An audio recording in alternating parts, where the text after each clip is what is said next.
Now, with that, I'd like to then sort of segue into talking a little bit more about, the current day economy.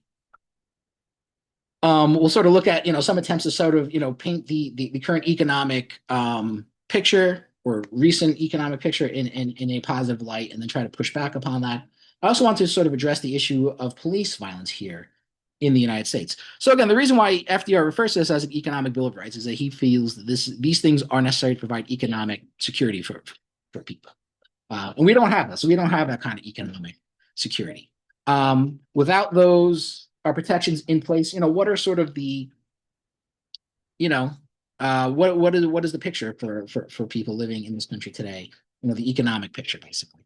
Well, some people, like Dean Baker from the Center of Economic Policy and Research, try to paint a very sort of rosy picture of the economy, at least during the Biden years. This is a breakdown of an article he wrote in 2023. Dean Baker, if you've never heard of him, is a very prominent, quote unquote, left wing economist, probably known for supposedly predicting the housing crash in 2007. So he's a pretty influential economist. Probably more importantly, he's considered to be sort of a left wing critic of the economy. And, you kind of get a sense here of how sort of, well, shallow really left wing criticism is of the United States, at least at the sort of mainstream level. So again, I just sort of broke his points down into bullet points, which are easy to understand.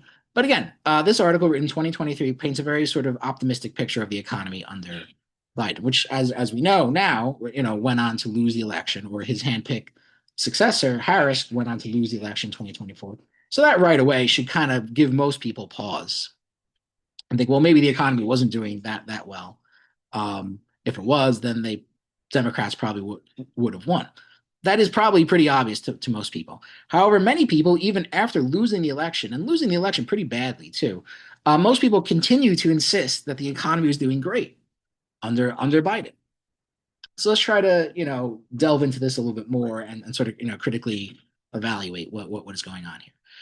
So he focuses on a few things, right? First of all, he talks about how great the so-called labor market is, how low the unemployment level is, 3.4%, lowest in over 50 years. Black unemployment, he says, is at 4.7%, which is the lowest on record. Black teen unemployment at 12.9%, also a record low, though he does acknowledge it's still extremely high. I mean, that is in fact considered, anything above like 10% would be considered, a crisis, or even near that level. Prime age employment at 80.8% higher than the pre-pandemic peak. He defines that prime age as between 25 to 54. So really kind of like a subset of the overall working population. And women's employment in that same demographic is at 75%, which he says is the highest ever recorded. I'm just going to go through what his points are, and then kind of give my commentary on that. So he talks about the great employment situation under Biden. Then he talks about this growth in workers' power. Workers quit at higher rates than before the pandemic. Lower wage workers gaining ground. Bottom 20% seeing faster wage growth than middle and top earners, reversing decades of inequality, he claims. Real wages recovering for production non-supervisory workers. Wages are now 1.3% above pre-pandemic levels, growing at 1.9% annually. Now, even at face value, this doesn't seem, particularly like an impressive number, but we'll get to that in a moment. We'll sort of break those numbers down a little bit more. He talks about the great housing and refinancing boom. I'm trying not to give any commentary here until I get through his points. Housing and refinancing boom, 20 million plus homeowners refinance mortgages pre-2022 rate hikes, saving, he claims, about $2,000 a year on average. Home ownership rising overall 66%, up from 65% in 2019. Under 35, almost 40%, up 1.6 points. Black households 45.8%, Hispanic households 49.7%. And those who are below the median income, and I'll define that in a little bit as well, 53%. Basically, lower income households. Okay. So all right, he's focusing on employment, wages, home ownership. He says there's a remote work revolution going on. 30% of workers now remote versus 5% pre-pandemic. Okay, that's good. He even acknowledges at the height of the pandemic, it was something like 60% of workers working remotely. So that number has basically been cut into half. But again, 30% versus 5% is an improvement. Um, Clean energy acceleration, electric vehicle sales up 70%, solar installations 40% above 2021 peak, wind power expanding. Okay, so more and more people are switching to electric vehicles and installing solar and utilizing wind power. That's another thing he focuses on. And that's basically it. I mean, those are pretty much the main things that he says. So we have employment, wages, housing, remote work, and electric vehicles and solar power.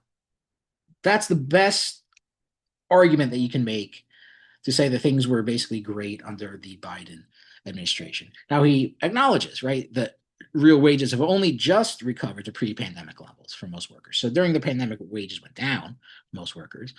He acknowledges that life expectancy is still declining and is still far lower in most other countries, and still in fact falling for lower income groups. Um, Post 1970s comparison, post World War II, in the 1950s and 1970s saw a broader shared prosperity overall. So, um, even then, there are other periods of time which might stand out more than this. Is this the greatest economy ever? He says if Trump presided over these numbers, he'd declare it the best economy in history, and media would amplify it. Biden's team undersells the wins while critics overstate weaknesses. I don't know if Biden's team really undersold the wins. I mean, they kind of say a lot of the same things too. It's just that people didn't, believe it. Basically, that seems to be the biggest problem here. By post-pandemic standards, this is one of the strongest recoveries ever, but long-term inequality and public pessimism persist. Now, why does that public pessimism persist? They never seem to have a good explanation. So, in other words, this article was written at a time where it was already widely acknowledged that most people were very pessimistic about the economy. And yet their solution to it is basically just keep telling people, no, the economy is actually great. You're basically just too stupid to realize it. I mean, it's essentially what they were saying. And there was a very, condescending tone to a lot of these articles. I'm not saying he necessarily did that, but certainly a lot of other people did. Again, even after losing the election, many people still, continue to insist, oh, the economy is great. People don't realize how great they had it and things like that. So let's try to push back up on this a little bit, right? So, I'll try to deal with each points as they come. I'm not going to quibble too much about, electric vehicles or remote work. That's fine. Is that really that significant of a thing? I mean, if you look at climate change, obviously we're not doing anything really to stop it. Of course, even if you think those things were great under Biden, they are now basically been, reversed under Trump. So if you did think those things were great, well, basically progress has stopped in these areas. Remote work, yeah, I'm not going to complain about that. I think that's great if more people can work from home. But that also leaves many, it can leave workers more isolated, less empowered in many ways. And of course, they're still working, right? They're still engaging in, being paid a wage and still, being arguably exploited by their, employers as well. Now they just get to do it from home instead of at the workplace. So I don't, think those things are that significant. But I want to focus on the other things, the real, things he talks about with employment and wages and housing and things like that. And I think when you really, take a deeper look at things, you realize that a lot of these claims kind of, evaporate into nothing basically. So let's take this the myth of the strong jobs market.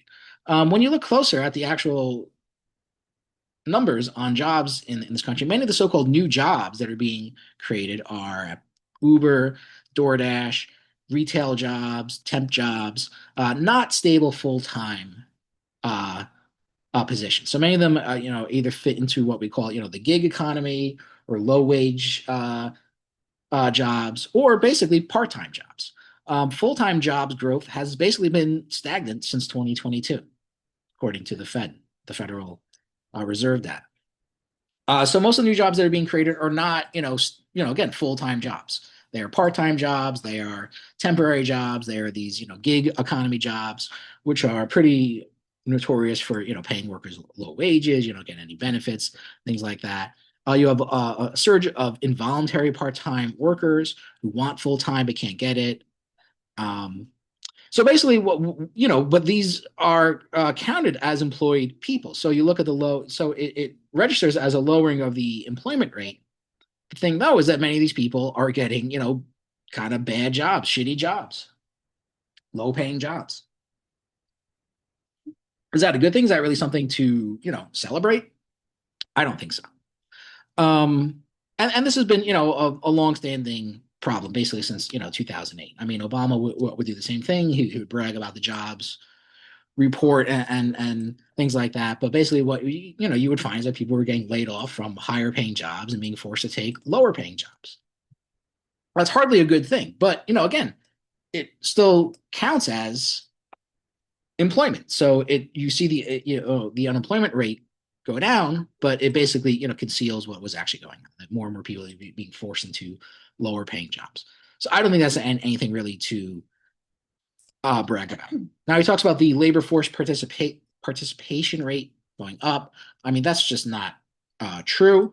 Maybe you have to sort of cook the numbers a little bit by focusing on a certain subset of the workforce as a whole to make that work for you. But when you look at the overall workforce, it's gotten smaller and smaller.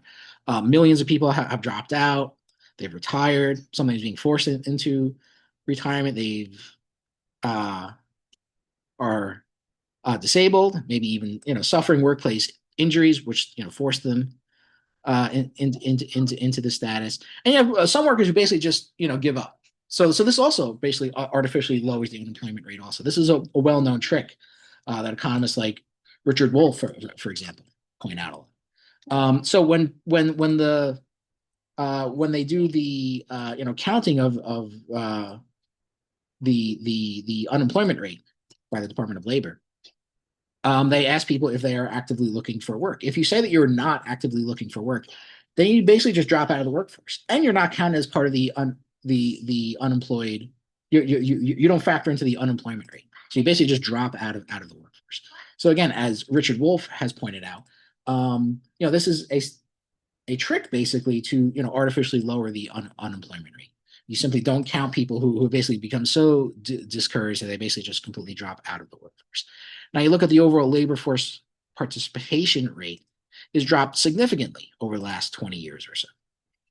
As you can see here, it dropped very low during COVID, of course, and it has rebounded slightly. But as you can see, it's still much lower than it was 20, 25 years ago, basically. So, and this is, of course, because you have more and more people are retiring, you have more people out of work on disability, you have more people who basically just dropped out of the workforce completely. So, again, not really anything to be celebrating. As far as wages improving, I mean, wage growth is still a disaster for workers. The bottom 20% of workers, their gains are tiny. After 40 years of declining wages, a 1 to 2% bump doesn't offset many things like food prices going up 25%. In a moment, what we'll talk about, housing and healthcare costs and things like that. But people are seeing, tiny little increases in their wages while the cost of living just basically just explodes all around them, especially for things like food, housing, healthcare, things like that. Real wages only just caught up to 2019 levels, meaning 4 years of lost progress. And let's be clear. I mean, going back to before the pandemic is not anything to be bragging about either. I mean, workers in this country weren't doing great in 2019. But you see that a lot of commentaries and articles written like this, point to things like that. Oh, they've got back up to the pre-pandemic level and things like that, or even slightly higher. Real wages adjusted for inflation had barely grown since the 1970s for median workers. Another group, the Center for American Progress, another think tank like CEPR, Center for Economic Policy and Research. These are more liberal think tanks, or as Sheldon Wolin calls them, basically a propaganda machine. Except this propaganda machine basically serves the Democratic Party, whereas other groups like the Heritage Foundation serves the Republican Party. But they basically do the same thing. They produce propaganda, which has this kind of pseudoscientific gloss to it. And basically serves these partisan interests. So another group known as the Center for American Progress claims that workers have seen their wages go up 16%. Wow. Since the pandemic. Um, but what does that basically mean? Or since 2019? So what does that basically mean? So if you were a fast food worker making $10 an hour, then your wage now in 2024 is $11.60. Dollar increase, $1.60 an hour. Is that anything to brag about? So this is why you all often have to look at, both the statistics and, what they call the raw numbers. And we're going to see other examples of this as we go forward as well. Yeah, on paper, 16% sounds like a good increase, but it matters how what the raw number is and how big or small that original number is. If you're starting out with a small number, like $10 an hour, then a 16% increase is barely noticeable. Annual pre-tax gain about $3,000 a year after inflation impact, only about $500 to $1,000 in real gain over the course of a year. So you have maybe an extra $500 to $1,000 over the course of a whole year. Not a whole lot. Still below living wage. You're still making about $24,000 a year. Not great. Now, with the Center for American Progress, who makes very similar, talking points to Dean Baker here, talks about how this is, wiping out again, decades of inequality and things like that, which is just a joke. So they use that to say, well, look, workers, the bottom workers, the bottom 20% have seen their wages go up 16%. Wow. Whereas, top income earners have only seen their wages go up 3%. But again, let's break that down in terms of real numbers. So if you're a Wall Street banker making 500,000 a year, that's a conservative amount. A 3% increase would still mean you're making now 515,000 a year, an increase of $15,000 a year, as opposed to only 3,000. After taxes, you still have almost 10,000 left over. But of course, because you're a higher income person, and you're still you have much more income, you can use that money to buy stocks, which will see your wealth accumulate even more. That's another trick that they use. They often compare income levels, but income and wealth mean two different things. Wealth is a much sort of broader category that includes your income is basically what your paycheck is. Your wealth though includes ownership of stocks and real estate and things like that. When you look at wealth inequality, it's much worse. It's much more polarizing than even income inequality. Even though income inequality, even at face value, is very polarizing as well. But yeah, so even a 3% increase obviously means much more if you have a higher income to begin with. So again, I would not celebrate these things or act like this is really doing anything to really improve people's lives in any significant way. Now let's look at inflation, right? So the official inflation rate, the consumer price index, still close to about 3%, maybe slightly below, but still pretty far above the Fed's 2% target rate. So it's still higher than average inflation. This is after, so a couple of years of extremely high inflation. Now, the official inflation rate also, you have to keep in mind, only partially captures the real price of increases and the real increases in the cost of living. For example, we know that companies do many things to sort of hide price increases, like they engage in what some people call shrinkflation, right? So they sell things at the same price, but they shrink, the quantity of basically what you get for it. So you buy, a breakfast cereal or something like that now comes in a smaller box. You're paying the same price for it. That is basically an increase, right? You were actually paying more for less, for less, or you're paying the same amount of money and getting less for it, basically. So you end up spending more money overall, right? Because you run out of cereal faster, so you got to keep buying more boxes of cereal, basically.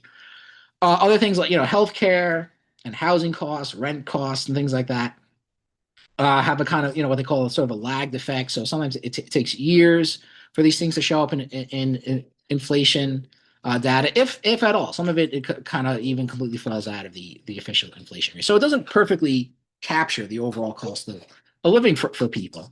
To keep that in mind. But again, even at face value, inflation is still relatively high. And again, coming after several years of extreme inflation. Now add to that, thanks to Trump, these higher tariff rates, which will probably raise prices even more. Um, Core inflation, excluding food and energy, is stickier, as I say, meaning it's refusing to come down faster. Now, when the inflation level comes down, it doesn't mean the prices come down. Those price increases are basically permanent, as people have seen, and they continue to go up. Food prices continue to go up, as I'm sure everyone sees. Um, but when the inflation rate goes down, it just means that the rate of the price increase starts to slow down. So the rate in which prices are increasing slows. But that's all it really means. The prices themselves will continue to remain elevated anyway. Mortgages continue to be very high, around 7%, very high over the last 20 years. Um, Many people, I don't have it here, but it's widely reported that, many people spend 30, 40, 50% of their income, even more for lower income on housing, on rent or a mortgage. So they basically have almost no uh, uh, discretionary income, right? Almost all of their income goes to paying just rent, basically, or a mortgage. Now, Baker tries to spin black home ownership, 45.8%, he says, is an achievement. What he conveniently leaves out of this is that it's actually still lower than the peak in 2004, about 49%. So what happens is that when the housing market crashed in 2007, millions of people ended up losing their homes. The vast majority of those people being Black and Hispanic people. And you can see as where we are now, it is still not recovered to where those levels were prior to the housing crash. So Black ownership is still lower now than what it was prior to the crash. So why would you spin that as an achievement? You know, so you just you do what he does. He leaves the other number out, which is misleading to say the least. Small businesses are not doing well either. Their interest rates, the cost of borrowing money and credit to keep their businesses afloat continues to go higher and higher and higher. The economy as a whole, again, is not doing particularly well. We get this exaggerated view based upon basically a handful of companies whose performance is not typical of the economy as a whole, right? We focus on the so-called fire sector of the economy, which I've already talked about. Big pharma, a handful of technology monopolies, basically like Google and Facebook and things like that. And their performance kind of props up the economy as a whole, or makes the economy seem like it's doing better than it actually is. But small and medium sized and even fairly large businesses are not doing particularly well. And even some of those companies are announcing major job layoffs and things like that. Microsoft just recently laid off about like 9,000 employees, which of course also raises your profit margins as well, right? If you cut back on your workforce and no longer have to pay their wages and pay their healthcare and things like that, that'll seem as if your company is making a larger profit, right? Because you've just reduced your costs. But is that really the kind of positive growth that people want, right? I mean, obviously that's not a good thing when you look at it that way. Profit margins being sustained by massive layoffs and all this. Again, costs have exploded. So we've already talked about, food costs have gone up something like 25%.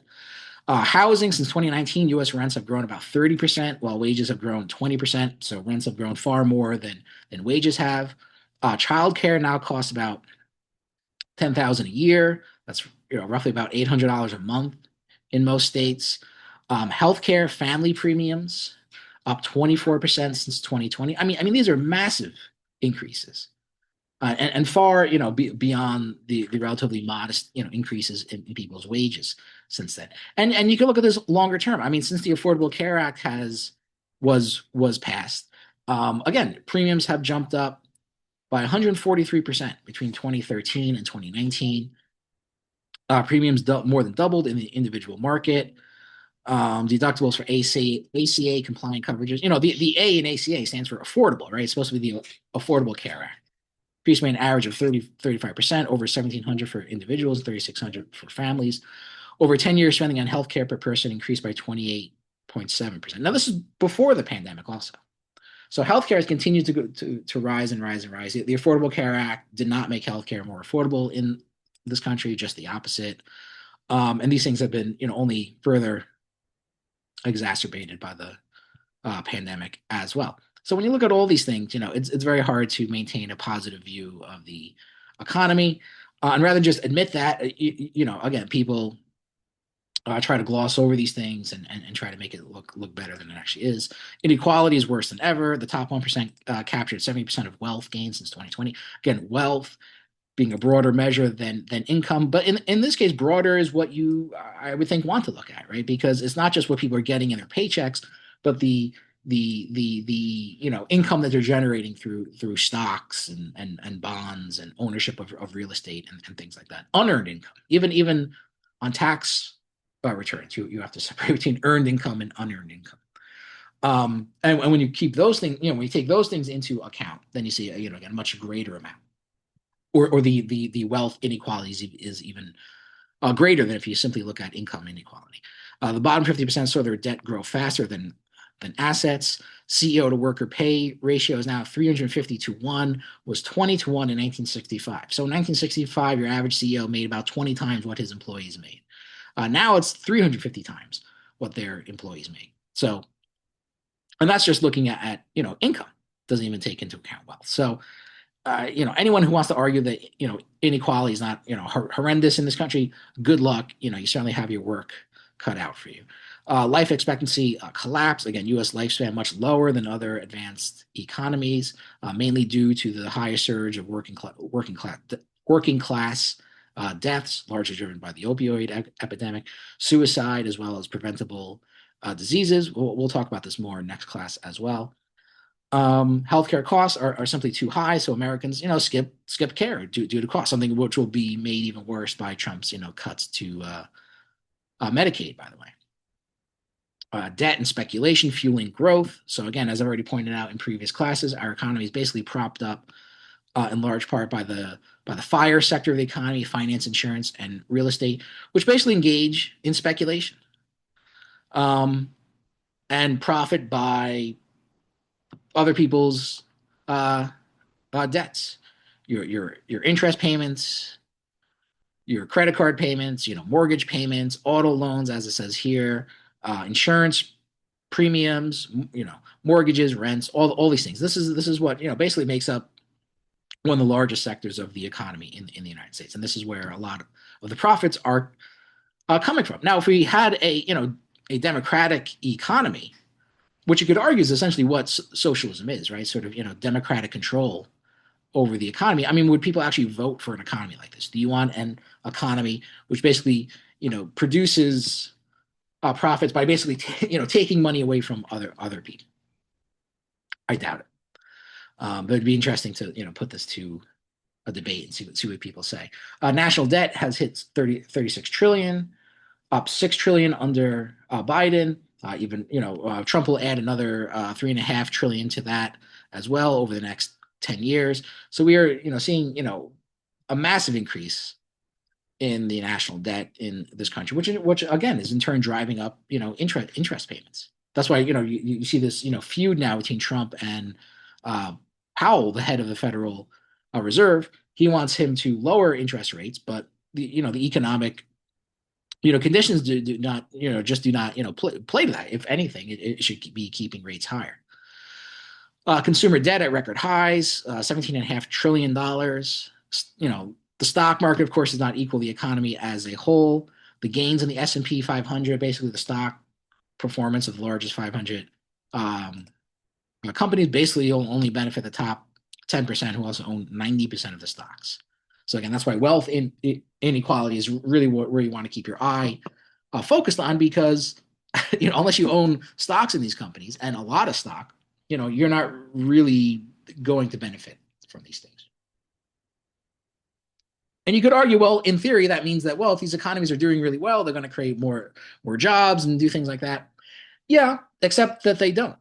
I mean, they're not using their profits to create more jobs. Well, they're using their profits to engage in financial speculation, including buying their own stock, what they call stock buybacks. And so it creates the illusion of profitability. People are buying your stock yourself, basically, your own company, and shareholders are basically buying their own stock or buying stock in the company that they already own.